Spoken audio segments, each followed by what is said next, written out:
And no one answer all the time. I'll never be perfect for you. No. Believe and pray, that's all I can right now. Crying for you, waiting for you to come, set me free. Be with me, walk with me. Every day I'm pushing hard and hard. It's not working. Hear me one more time. Holy Spirit. Holy Spirit, be my friend, lover of my soul, rescue me. Oh Lord, touch me, oh Lord. Oh Lord, touch me, oh Lord. Holy Spirit, be my friend, lover of my soul, rescue me. Oh Lord, touch me, oh Lord.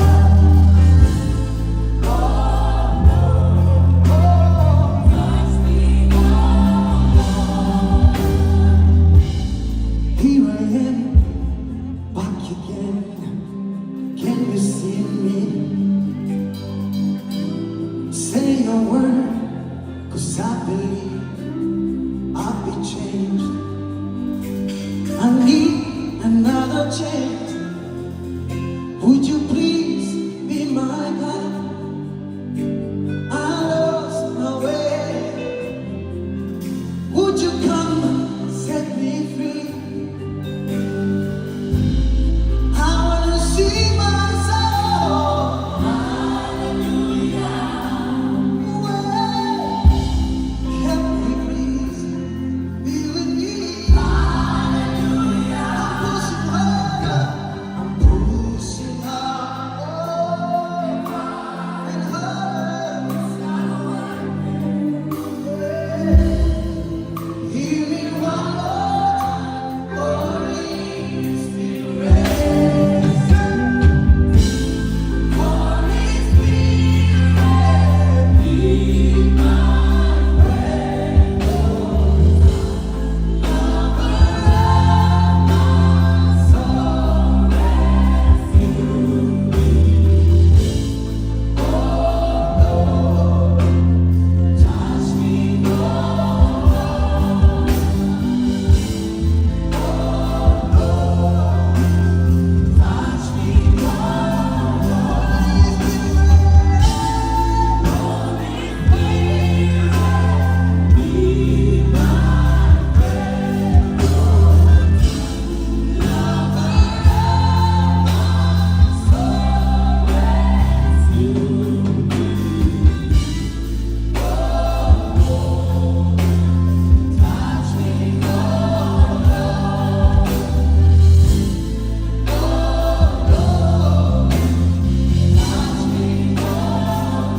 I want to sing with you this one. This is a worship song, you know? And you might be here today thinking, what am I talking about? This Holy Spirit is here tonight. Amen. You have to just call on Him. Amen.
you.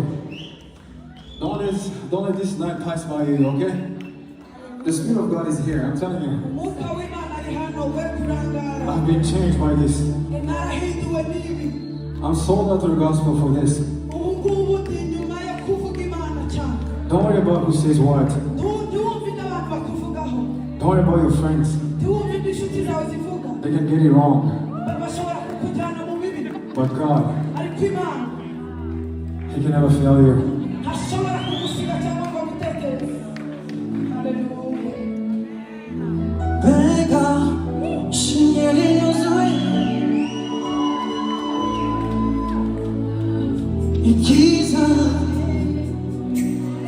You have to sing along. Let's do it again. I want to see you.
haraciye igihe I haven't seen this song in a long time. ndaheruka kuririmba izi ndirimbo iminsi And yari every time I sing this song, mu gihe cyose nziririmbye it takes me back.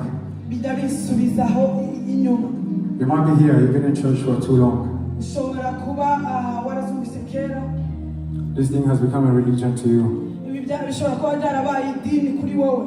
My prayer today amasengesho yanjye uyu munsi is today, uyu munsi if there could be only one person hashoboye kuboneka umuntu umwe gusa to change his mind, kugira ngo ahindure ibitekerezo bye, to change his way of thinking ahindure uko atekereza about Jesus. That's why I'm here today. iyo niyo mpamvu ndi hano That's why I'm doing this today. niyo mpamvu ndi gukora uyu munsi. Please, when we are singing, open up your spirit, open up your heart. ndabasaba ngo mufungure imitima yanyu n'ibitekerezo. Let the Holy Spirit minister to you. reka Amen. umwuka w'Imana abe kuri mwe. 10 years ago, hold on. 10 years ago, imyaka 10 ishize I met a friend. nahuye n'umushuti. He was a musician. yari umunyamuzika nkandi. He still is a musician. aracyari n'umunyamuzika na n'uyu munsi. We wrote a song. twanditse indirimbo hamwe nawe. When I was writing a song, igihe nari ndimo nandika indirimbo, I just wanted to do a beautiful song. naramubwiye ndashaka gukora indirimbo nziza. I don't think I meant everything I said. sinzi ko naba narabigezeho. But the truth is, after I wrote the song, mu by'ukuri maze kwandika iyo ndirimbo, it ministered to me even after the song was out. yabashije kunyigisha na nyuma y'uko nyandika. So this song, iyo ndirimbo you probably know the song. ushobora kuyizi. If you know the song, niba uyizi sing along. ukomeze uyiririmbe. Remember, I did not come to perform. sinaje kugira ngo ndirimbe cyangwa se nkore concert. That's not why I came. ntabwo ari byo byanzanye. I'm doing this for the Holy Spirit, ndi gukora ibi kubw'umwuka wera, to minister to everyone's heart here. kugira ngo ubashe kugera ku muntu wese no ku mutima wa buri wese. So let me say, Adrian, misigaro, come here. Where is he? Mpamagare